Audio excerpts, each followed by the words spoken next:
Hello friends, welcome. আজকের ভিডিওতে আমরা যে বিষয়টা নিয়ে আলোচনা করতে চলেছি সেটি হলো ওয়েস্ট বেঙ্গল মাদ্রাসা সার্ভিস কমিশনের পক্ষ থেকে যেটা আমরা ফর্ম ফিল আপ করেছিলাম কয়েকদিন আগে টিচিং পোস্টের জন্য। এরপরে সেই অনলাইন অ্যাপ্লিকেশন পোর্টালে কারেকশনের জন্য কীভাবে আবেদন করবে সেটা নিয়ে আমরা আজকের ভিডিওতে আলোচনা করতে চলেছি। তো তার জন্য প্রথমেই যেটা করতে হবে সেটা হলো মাদ্রাসার যে ওয়েবসাইট wbmsc.co.in সেই ওয়েবসাইটটাতে চলে আসতে হবে। এই ওয়েবসাইটটাতে আসার পরে আমাদের যেটা করতে হবে, এখানে দেখতে পাচ্ছ ক্লিয়ারলি লেখা আছে যে কোন কোন ফিল্ডগুলোয় আমরা কারেকশন করতে পারবো এবং কোন কোন ফিল্ডগুলো আমরা কারেকশন করতে পারবো না। আমি একটু পড়ে দিই ব্যাপারটা, যে those candidates who have applied online for 7th SLST 2023 and made successful payment are given opportunity for correction of the application up to 6 PM। কত তারিখ পর্যন্ত চলবে? এটা 27 তারিখ থেকে অন হয়েছে এবং এটা চলবে 4 তারিখ পর্যন্ত। কীভাবে কীভাবে করতে হবে, মানে কীভাবে কারেকশন করতে পারবে? প্রথমেই applicants will have to log in using the OTP received in the registered mobile number. দেখো, অনেকেরই কিন্তু মাদ্রাসা সার্ভিস কমিশনে ফর্ম ফিল আপ করতে গিয়ে ভুল হয়েছিল এবং অনেকে সেই জন্য কনফিউজড ছিল যে কবে অনলাইন অ্যাপ্লিকেশন পোর্টালটা আবার খুলবে যেখানে আমরা কারেকশন উইন্ডোটা পাবো। তো ভালো করে ভিডিওটি দেখতে হবে, কারণ আজকের ভিডিওতে আমরা সেই বিষয়টা নিয়ে আলোচনা করতে চলেছি যে কীভাবে কারেকশন করতে পারবে এবং কোন কোন জায়গাগুলো কারেকশন করবে। দেখো, সব জায়গায় কিন্তু কারেকশন করা যাবে না।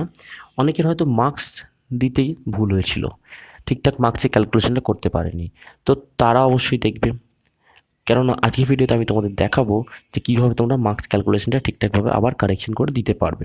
ঠিক আছে, এরপরে দেখো, যাদের হয়তো নামে ভুল হয়েছে বা ইমেল আইডি দিতে ভুল হয়েছে বা আধার নাম্বার দিতে ভুল হয়েছে, আশা করি এগুলো ভুল হওয়ার কথা নয়, তা অনেকেই থাকতে পারে যাদের হয়তো ভুলগুলো হয়েছে। তাদের জন্য যেটা ব্যাপার সেটা হলো কিন্তু সেই জায়গাগুলোতে তোমরা কারেকশন করতে পারবে না। Name, mobile number, email ID, Aadhaar number, physical handicap status and post applied for, এই জায়গাগুলোয় কোনো রকম কারেকশন অ্যালাউড নেই। ওকে, এরপরে যখন কারেকশন করতে যাবে এটাকে ফুল অ্যান্ড ফাইনাল ভাববে, কেননা এরপরে কিন্তু আর কোনো কারেকশন উইন্ডো থাকবে না। ঠিক আছে, এবং সেটা এখানে লেখা আছে, no further scope for correction will be given to the applicants hereafter. ঠিক, প্রথমে এখানে কি করতে হবে, অ্যাপ্লিকেশন আইডি দিতে হবে এবং ডেট অফ বার্থ দিতে হবে। তারপরে করতে হবে লগ ইন হয়ে যাওয়ার পরে এইভাবে একটি চাইবে ইমেল আইডি, যেটা ইমেল এবং মোবাইল নাম্বার দুটোতেই আসবে একটি ওটিপি, এবং এই ওটিপিটাকে এখানে পুট করতে হবে। তো আমি ওটিপিটা সাকসেসফুলি পুট করলাম। এরপরে আমি যখন সাবমিট বাটনে ক্লিক করব তখন আমার অ্যাপ্লিকেশনের যে উইন্ডোটা সেটা খুলে যাচ্ছে। এরপর দেখতে পাচ্ছ এখানে কোন কোন জায়গাগুলো এডিট করতে পারবে সেটা ক্লিয়ারলি লেখা আছে, যে এডিট পার্সোনাল ডিটেলসকে এডিট করতে পারবে, অ্যাকাডেমিক্সকে এডিট করতে পারবে, ডিক্লারেশনকে এডিট করতে পারবে। এছাড়াও যাদের হয়তো ফটো সিগনেচারে কিছু ভুল থেকে গেছে তারাও কিন্তু আবারও আপলোড ফটো অ্যান্ড সিগনেচার করতে পারবে।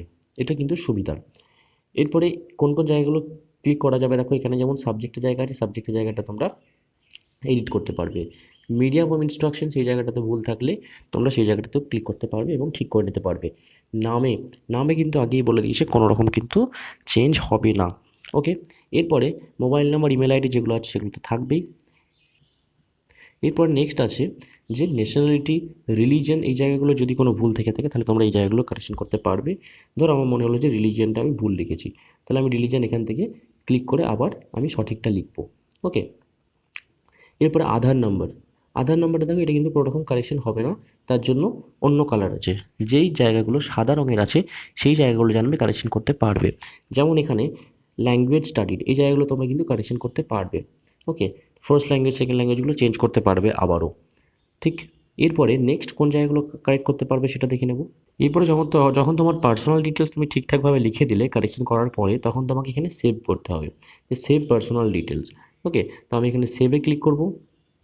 এরপরে যখন আমি সেভে ক্লিক করলাম তারপরে আবার আমাকে চলে আসতে হবে এখানে এডিট অ্যাকাডেমিক্স, মানে যে জায়গাগুলো তোমার ভুল থাকবে সেই জায়গাগুলো তুমি এখান থেকে ক্লিক করে করে যেতে হবে। কিন্তু আমি বলবো যখন তুমি একবার উইন্ডোটাতে আসবে, মানে লগ ইন করবে, তখন কিন্তু প্রত্যেকটা ফিল্ডকেই দেখে নেবে। ঠিক আছে, তো আমি এখানে এডিট অ্যাকাডেমিক্সটাতে ক্লিক করলাম। যখন এডিট অ্যাকাডেমিক্সে গেলাম তখন দেখো এই জায়গাটা দেখাচ্ছে এরকমভাবে, যে fill up full marks at actuals and obtained marks as 0 in B.Ed।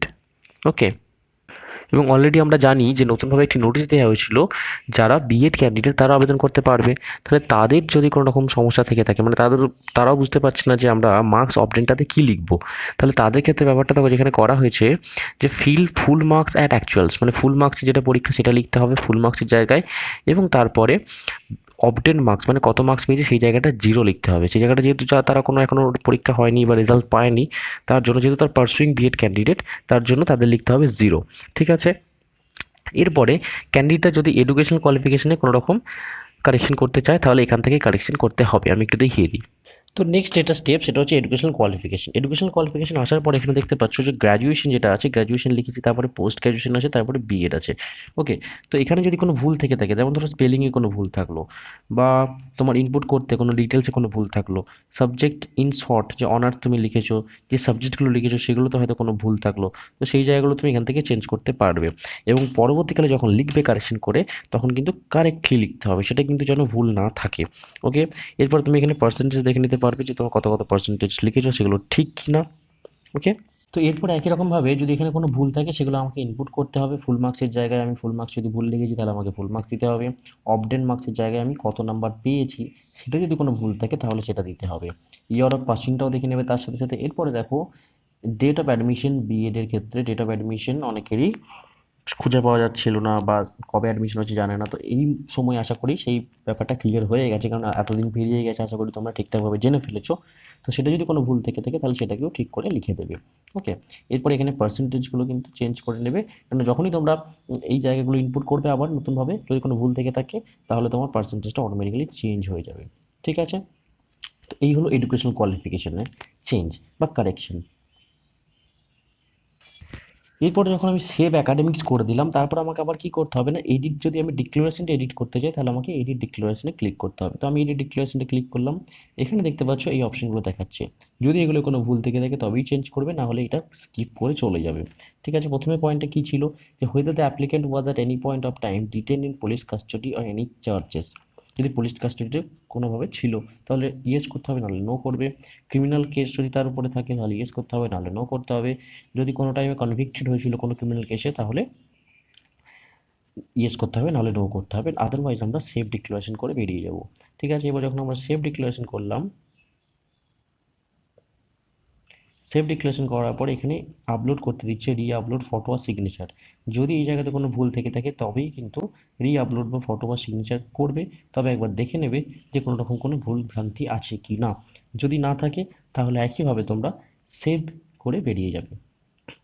Save photo and signature করে, সেভ ফটো অ্যান্ড সিগনেচার করে তারপরে তোমরা এডিট করে দিতে পারবে। যদি কোনো ভুল না থেকে থাকে তাহলে কোনো রকম কোনোভাবে আপলোড করতে হবে না। ওকে। তো এইভাবে তোমরা কারেকশন করতে পারবে মাদ্রাসা সার্ভিস কমিশনের জন্য যে টিচিং পোস্টের জন্য আবেদন করেছিলে সেখানে। ওকে। তো এই হলো আজকে ভিডিও। এরপরে যদি কোনো প্রশ্ন মতামত থেকে থাকে তাহলে অবশ্যই এটা কমেন্ট বক্সে জানাবে, এবং যদি এখনও সাবস্ক্রাইব করে থাকো তাহলে অবশ্যই সাবস্ক্রাইব করে দেবে। So thank you.